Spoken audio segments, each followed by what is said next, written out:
Sheila Lewis. Here. Sean O'Neill. Here. Kristen Savage. Thank you. If you could rise for the Pledge of Allegiance.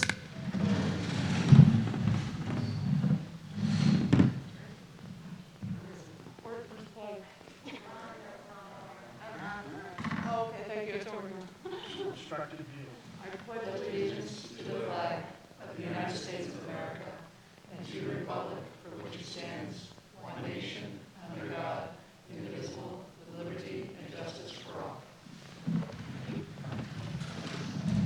Moving on to the approval of minutes. The first is on the public hearing from 10/7. Is there a motion to approve the minutes of the public hearing? Yes. Barbara makes a motion, Steve seconds. Yes. All in favor? Aye. 8-0. Minutes of the 10/7 regular board meeting. So moved. Steve makes a motion. Second. Barbara seconds. All in favor? 8-0. We'll hold for delegates and individuals because I think the forms just got back there. Kaylee, if you want to give a student report, I'd appreciate it.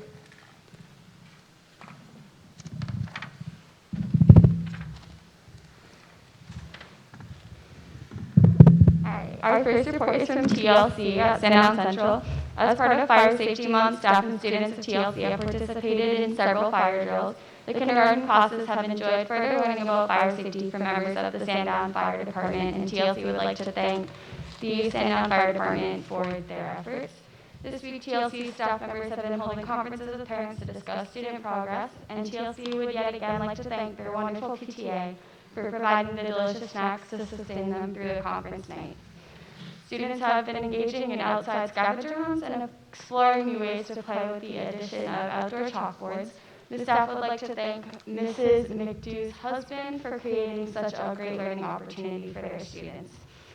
The Atkinson Academy is partnering with Susan Dekejian, the teacher of the Exploring Teaching class at the high school, where Mrs. Dekejian students will be providing times with first grade students to read with high school students via Zoom. Teachers and other professional staff are incorporating multiple strategies to support mathematical discourse to focus on conceptual math understanding as opposed to previous methods as well at Atkinson Academy. Instructional coaches are supporting grade level teams in learning additional practices to provide in-class interventions to address gaps from COVID-related implications. Student representatives from grades 3 through 5 will be planning the Atkinson Academy Garden Project and will provide more updates on this in the following weeks. At Sandown North, Mrs. Stafford and Mrs. Guancy held their first coffee and conversation with parents on Monday, October 18th at 9:30. Several parents came and spent an hour under the tent hearing their vision for the school year and sharing their feedback. Parent-teacher conferences are also happening this week at Sandown North. Teachers have been meeting with parents and sharing student progress on Zoom meetings. First graders joined the fifth graders in person for their Monday morning meeting program so that they could see in person what it was like to attend the meetings. Other classes continue to participate via Zoom and will also get an opportunity to join meetings in person. The St. Anne PTA has been working hard to find ways to help our district schools and teachers. They recently held a mom fundraiser and sold over 500 plants. The staff would like to send a huge thank you to the PTA and the community for their support. Today, they are supporting teachers during parent-teacher conferences by providing healthy snacks to keep them going until 7 p.m. tonight. Please check out the St. Anne PTA Facebook page for more updates and news.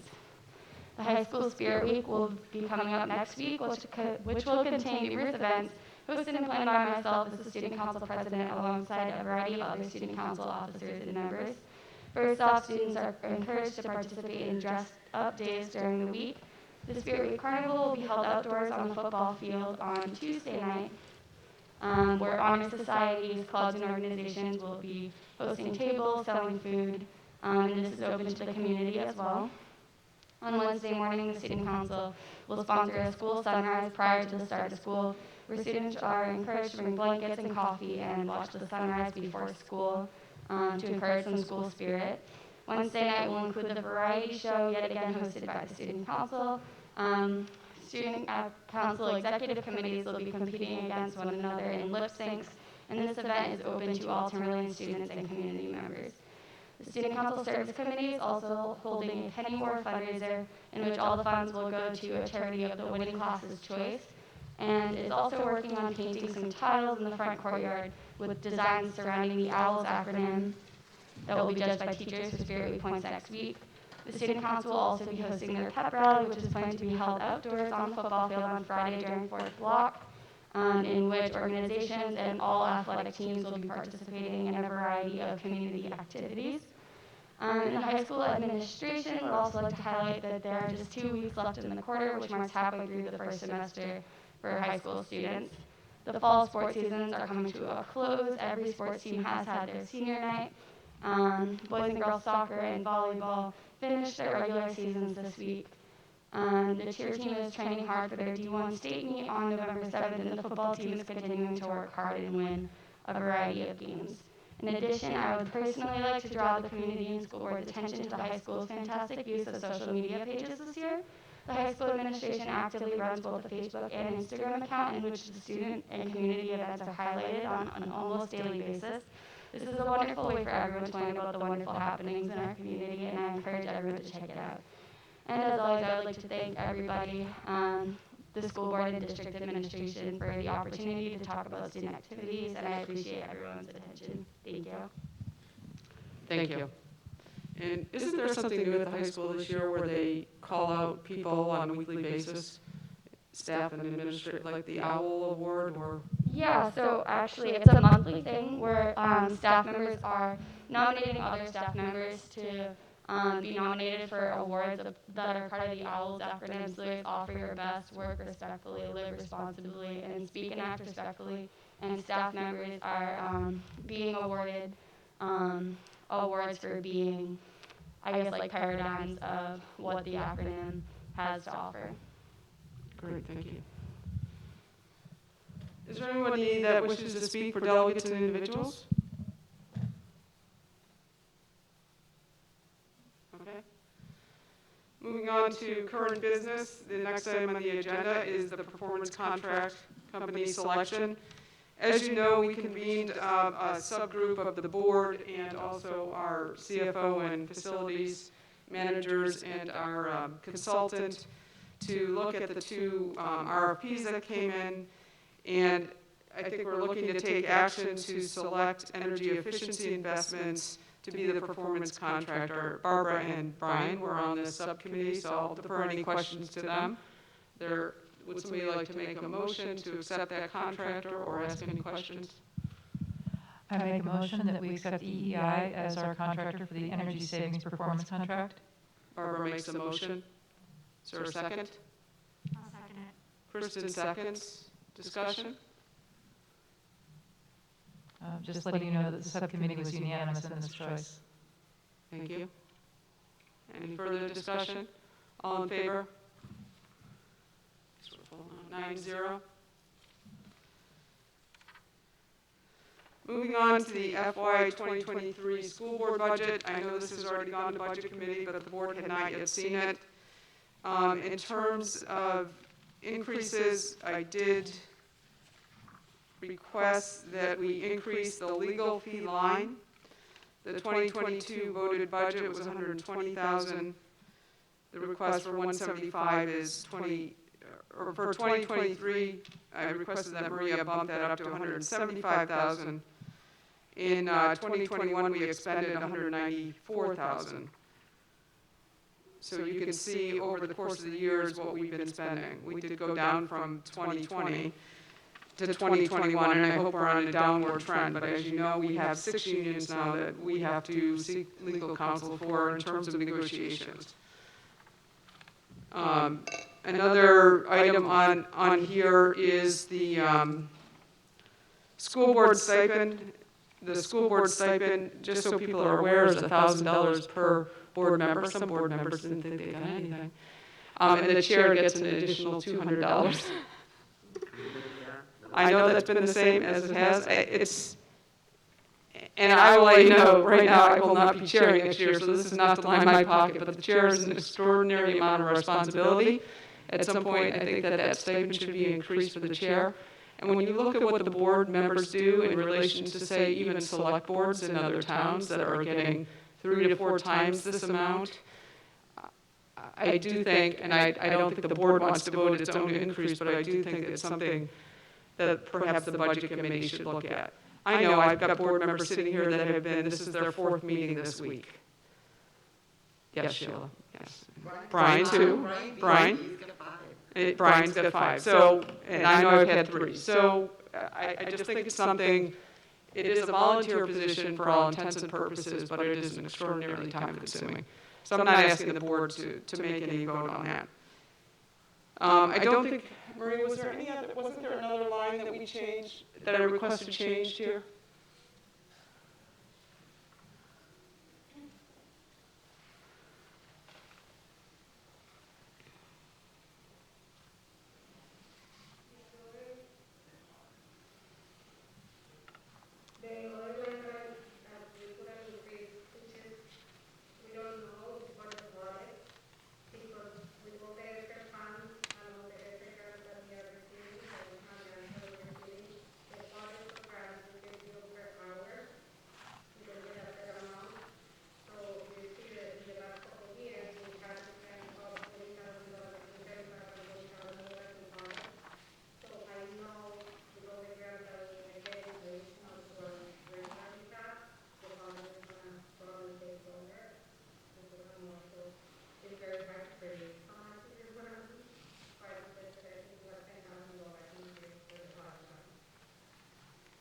Right, 11,000. I think you increased it by 11,000 on the audit line. So those 2 lines have increased in the school board budget.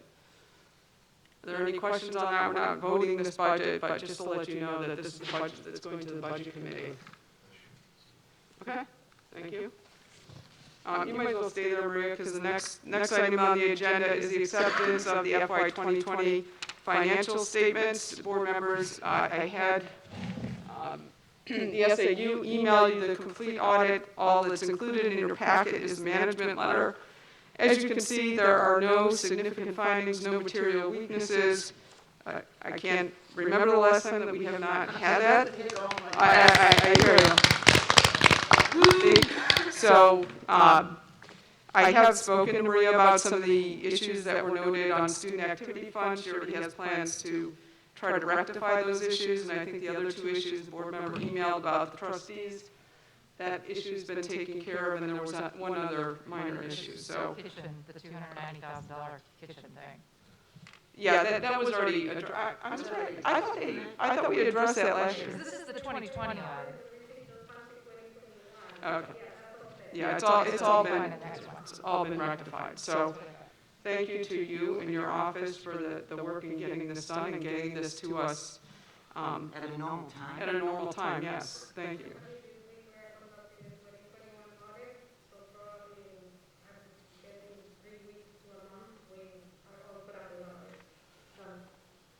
Okay, thank you.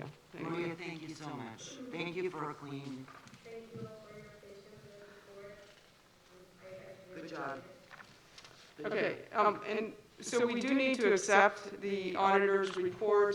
So, Sean? Yeah, I know that you said that we're gonna address all the other, the other stuff in here, like the student activity funds and so forth. There's a lot of detailed questions in here and stuff, and are we gonna come back and sort of understand what is the corrective process that's going to be taking place versus just it's taken care of? You can certainly, Maria, if you want to provide, if you want to provide some detailed information, yes, she can certainly provide that to the board. Yeah, just so we have it for closure that, this is how it's gonna be fixed. Yeah. So, okay. No, I mean, the questions are basically outlined here by the auditor, so that's to this board, and the response should be, is like, oh, we're gonna fix this issue by implementing X. What is X going to be? That's what I would be looking for. What is our response going to be with this? If somebody asks those same questions to us, we wanna be able to have a response, and that's what I'm asking, is what is our response going to be? I'll work with Maria to get a response to the board written out. I know what we're looking for, and had a discussion about what you think is going to be remedial action on that accounts. Thank you. But great job, Maria, though. overall, very good. So looking for a motion to accept the auditor's report for 2020. So moved. Kristen makes the motion. Sean second. Sean seconds. All in favor? Yes. 9-0. In addition to that, I have, Maria just gave this to me, I have the engagement letter for Plodzik and Sanderson, our auditors, for the next fiscal year, for the year ending June 30th, 2021. I'm looking for authorization to sign this. The amount that they state is $26,825. However, that does not include any extra work that they would have to do based on ESSER funds or outside the normal audit. So it could be above this, and their rate beyond that is $60 to $165 an hour. So the standard engagement is $26,825. So if any board member wants to look at this, you're welcome to, and then we can vote it later, or if not, I'm looking for authorization to engage the auditor for next year. I'll make that authorization. Sean makes a motion, Kristen seconds. All in favor? 9-0, thank you. I'll get that signed and back to you, Maria.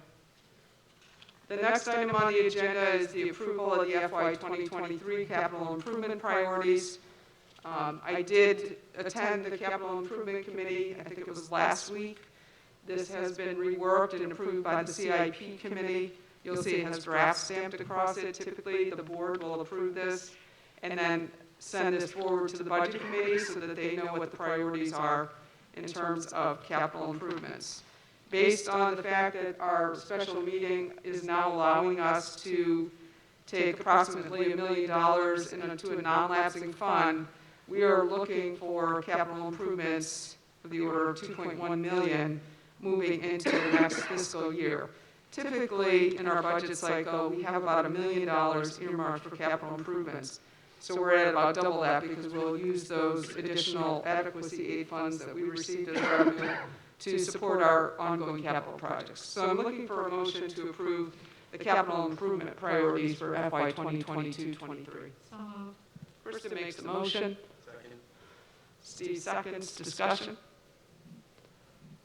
So some of this is going to be covered by the energy performance contract, right?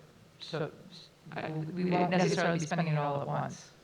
Well, regardless, we need to have something to feed the budget in terms of capital improvements, so. Yeah, these are all wonderful things. I'm on the CIP committee, so this is all good stuff. Okay, so there's a motion and a second. Any further discussion? All in favor? 9-0. The next item on the agenda is an approval or a budget transfer request. Our CFO is requesting that we move from attrition savings of 100-1100 account to water tank operation and maintenance 100.2620 account. The amount of $36,000. As you know, we've had to increase our filtration systems in certain district buildings because of arsenic contamination. And so this is looking for a transfer of funds from one account to another. Is there anybody willing to make a motion to transfer that money? I'd like to make a motion to accept those budget transfers and the amounts in the account specified in the CFO/BA budget transfer request dated October 21st, 2021. Second. Sheila makes a motion, Barbara seconds. Discussion? All in favor? 9-0. The next item on the agenda is an ExxonMobil donation of $2,500. I'd like to make a motion to accept the Exxon donation of $2,500. Sheila makes a motion. Second. Steve seconds.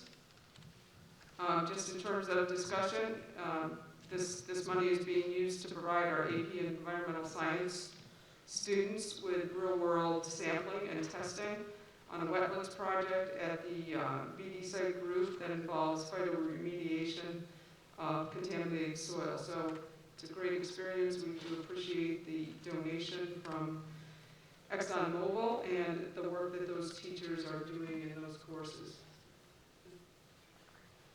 Is there any further discussion on that? All in favor? 9-0. Pretty cool seeing where that's going. It's like the first year we've seen where it's actually Being used for. being used for and like directed towards. So it's kind of cool. Yeah, thank you. The next item in the agenda is the New Hampshire School Board Association had their, I think it's an annual meeting. And Barbara attended the meeting in lieu of Sean since he wasn't able to, and wrote up a nice summary for the board. I didn't know if the board had any questions on that. Barbara, if you want to report on that, go ahead. Most of it was pretty cut and dried and trying to make sure that the school boards got their aid in fairly with all the COVID and such. But there were two things that were of interest. One is a lot of school board members don't realize that we give away, that the school association gives away 5 scholarships every year to school board members' children or grandchildren. It's split up into 5 regions, so one scholarship is given in each region, and so you have to apply for it. It's a very rigorous process, so just making you all aware of that, basically a benefit.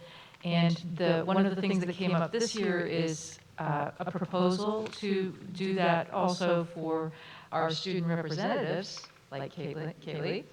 I don't know if we're going to be able to do it for this year, but hopefully by the next year, so that's another incentive to be a student rep, because we really appreciate our student reps and how much time and effort it is and spending time in these meetings. So that's a good thing. And the other thing that was proposed was allowing school board members and the public to attend by remote. Apparently, there's legislation that happened yesterday. I didn't check up on how that went. I have the bill number in there. But there was also a consensus of the room that people support allowing attendance remotely. That's it. Great, thank you. Any questions on that? Thank you for attending. The next item on the agenda is a action item on a technology specialist position change. This has been submitted by Mr. Henderson. As you know, we did reduce some in our technology staff last year and reorganized that department. He's now looking to reclassify one technology specialist position to have the title and responsibilities of a network administrator. This would result in an increase of the position from $52,312 to $70,000. So he's looking to elevate that person to a network administrator. Is there a motion or? A motion that we accept the, trying to find where it's To actually. accept the change from, to move from a technology specialist position to a network administrator, And and with a the, subsequent increase in salary. that's what I motion. That's what our motion. Thank you. I'll second it. Kristen seconds it. Discussion. All in favor? 9-0. Okay. Moving on to the personnel report. So we only have one nomination. This is a nomination for an enrichment teacher at Pollard Elementary, Michael Rice. Looking for a motion to accept the nomination. So moved. Jill makes the motion, Kristen seconds, all in favor? 9-0. Moving on to, Dr. Cochran, I was the administrator, but did you have anything that you wanted to add in before the school board reports? No? Okay, committee reports. As I said, I attended the CIP committee last week. You see the result of that. I thank the members of that committee. We will try to get that committee up and running again in the spring and go on the regular schedule where people are inputting requests to that. I'm sure that committee will get involved in the upcoming performance contract as we move to a much longer 5-year range of planning for our maintenance and facilities. That's all I have. Kristen? I have nothing for this week. Amy? Amy, are you chairing policy? No.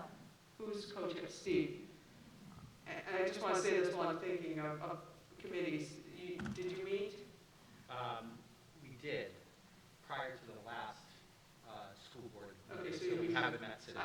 We meet again November 4th. Okay. I'm concerned about the policy committee because we have not seen any policies coming before. And I can tell you, in previous years, every single meeting, there were policies. And I'm worried that our policies, they're already out of date, that they're going to get more out of date. So I'm not trying to chastise people, but we need to get some policies moving so that the board can try to get these. And there's usually some that come down every year that we have to get done. So We'll if be you coming could with just. stacks. Okay, Yeah, please they're- come with steps next time. Yep. That was mine. Sheila? Any negotiations going on? Okay, thank you. Brian? No. Okay, not to say that you haven't been doing anything, because you were on CIP and the TTA and also this performance contract. Sean? The budget committee met last week, and we had 4 schools that presented at the local building level by the principals. Just went through it, it was pretty straightforward. Okay, thank you. Barbara? I already went. Katie? Steve? Nothing. Anybody else? And we are having a joint meeting. When is that joint meeting with the budget committee? Is that the 17th of November? 19th, whatever that second meeting in November. So just a reminder, we will have a joint meeting. And we would anticipate that we're going to have the proposed budget for that meeting? Maria? Are we going to have the proposed budget for that meeting? Okay. Okay, I know. And also, we do need to look at employees in non-bargaining units. The board needs to make a decision on cost of living or raises for those employees. So if we could get that on the agenda for next time, I'd appreciate it, because that has to feed into the budget. We now have the SAU, but SAU employees are feeding into our budget, so that needs to be considered for the next budget. Is there anything else from the board? Can I just get that date one more time? Is it the 18th? The 18th, yes. Thank you. November 18th. John? Yeah, over the last couple of weeks, I've actually had multiple district employees contact me and reach out. With everything that's transpiring across this great country of ours about mandates with regards to vaccine status and so forth, they were asking me, will the school district ever require that? And I said, you know what? I have no idea. So I'd like to actually put that as an agenda item for our next meeting. You're looking to require vaccines? No, we can have a discussion so that we can let the district employees be aware of where this board sits on that particular issue. Seems very valid. I don't think anyone on this board is looking for it now, so I don't know. I think that's where we stand. I don't think there's a need for discussion. I think that's, I understand that, but we haven't had a discussion about it, period. but what's the I need mean, to if the we're not discussion right now seeking it? is we have a mask mandate in place. What's the next requirement that's going to be? But And it's a valid issue that I think, several district employees have brought to my attention. But we're not, I think it's a very simple, nobody's seeking it right now. So if we're not seeking it, what's the need for the discussion? I think that's our position. Who knows what our decision is going to be relative to Well, tomorrow? who knows what's gonna happen tomorrow if a bomb lands on them, like, here, Sean? I mean, none of us know that, but right now, nobody's seeking it, so I don't see the need to have, I'm glad that you don't see a Full need discussion. for it, but I think maybe some of our district employees that are not knowing. I think You we know, just it's- answered it. If we're not seeking that, I can't tell you tomorrow what I'm gonna vote, God knows when if something happens, but right now, nobody's seeking it, so I think that's our position. Nobody's seeking that or asking for that, so I don't, I can't offer any more Okay, then I discussion make if the you don't following know. motion then. The Excuse me? Timberline Regional School District will not mandate the COVID vaccine as a condition of employment in the district. That's my motion. I'll second that. Okay, and for discussion, I'm gonna not vote in favor of that because I will never, I don't know what's gonna happen tomorrow. I mean, none of us know, Sean. I would love to sit here with a crystal ball and say I would never do that, trust me. I would love to just vote yes on that. But I'm not gonna vote yes on that and then, God forbid, there's another giant pandemic or something that then has to have you change that. But no, I I personally would never do that, but I'm not gonna vote on that. I'm gonna vote no just for that, or maybe I'll abstain, just for that reason, because I don't know. I don't know what's gonna happen in this world. Today, tomorrow, whatever, I could walk out today, and gosh knows what I could find when I walk out of this building tonight. So I think it's premature to vote on that, because none of us are seeking that, so I don't see the need to go down that road. So that's just my position, but it's open for discussion for everybody else. I agree with Kirsten, and also, let's say we take a vote like that, and then it comes down from the state that you lose your state adequacy if you don't mandate vaccines. Well, that would not be a very good thing for our taxpayers if we lose state aid. So address that one I'm now? against it, or, I guess yeah, we'll address that. we'll address that if and when somebody mandates a vaccine.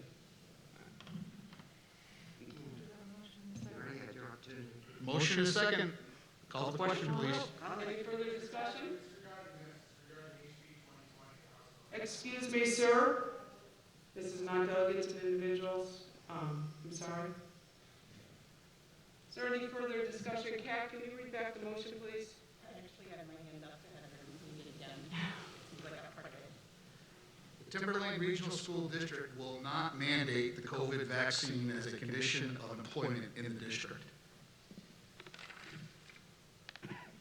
Any further discussion? All in favor? 2. All opposed? 3. Yep. Abstain? 4. 2, 3, 4. Motion fails. Any further discussion?